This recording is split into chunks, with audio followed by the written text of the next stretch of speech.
July 14, 2016. Bastille Day. A day of national pride and celebration across France, commemorating the storming of the Bastille and the birth of the French Republic. In the picturesque city of Nice, on the French Riviera, thousands had gathered along the iconic Promenade de Anglais.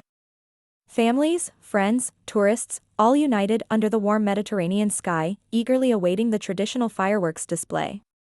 The air was filled with laughter, anticipation, and the joyous spirit of a nation celebrating its freedom.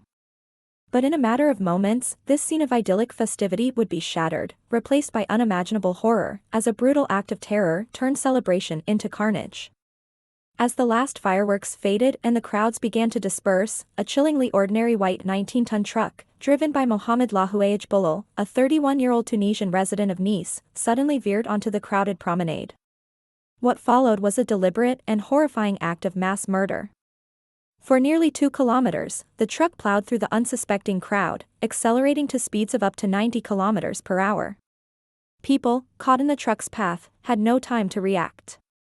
The festive atmosphere instantly transformed into a scene of chaos, screams, and unimaginable terror. The sheer scale of the vehicle, combined with the density of the crowd, turned the promenade into a killing field.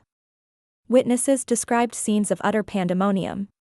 Parents desperately tried to shield their children, individuals attempted to pull others out of the truck's path, and some even tried to stop the vehicle with their bare hands. The truck, however, continued its deadly rampage, leaving a trail of devastation. The attacker also fired a pistol at police officers and civilians as he drove, adding to the terror. The attack was swift, brutal, and designed to inflict maximum casualties, turning a symbol of French liberty into a site of profound tragedy. In the immediate aftermath, the Promenade de Anglais descended into a scene of unimaginable horror and heroism.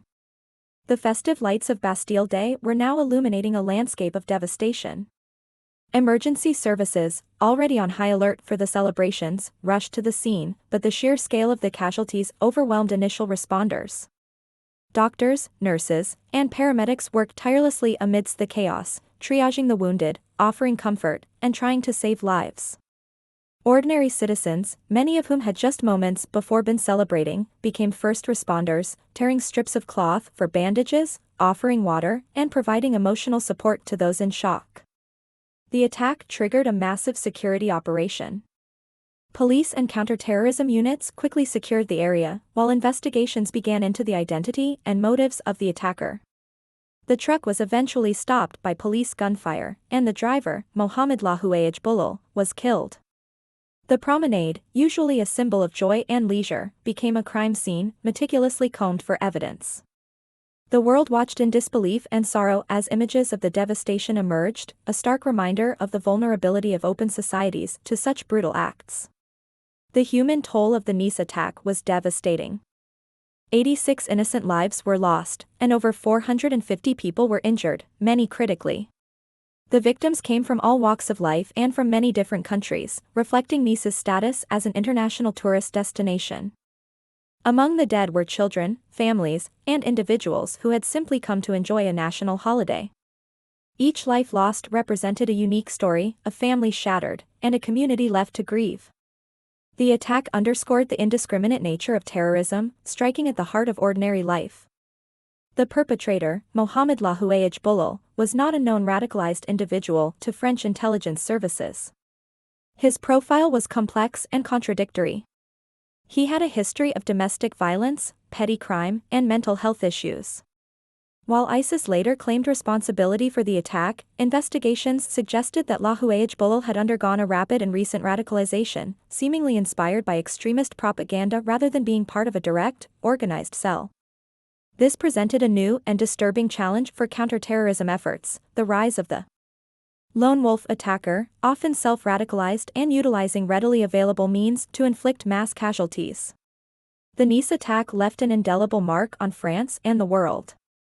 It prompted a re-evaluation of security measures at public events, leading to increased barriers, surveillance, and police presence. Beyond the immediate security enhancements, the attack sparked a renewed debate about integration, radicalization, and the complex challenges of combating terrorism in open societies. The resilience of the people of Nice, and indeed of France, in the face of such horror, became a powerful testament to their enduring spirit. Memorials were erected, vigils held, and the Promenade des Anglais, once a scene of tragedy, slowly began to reclaim its role as a place of life, remembrance, and hope. The 2016 Nice attack serves as a somber reminder of the constant threat of terrorism and the devastating impact it can have on innocent lives. But it also highlights the unwavering courage of first responders, the compassion of ordinary citizens, and the enduring strength of communities united in the face of adversity. As we remember those lost on that tragic Bastille Day, we also acknowledge the ongoing global effort to prevent such atrocities and to foster a world where peace and understanding prevail over hatred and violence.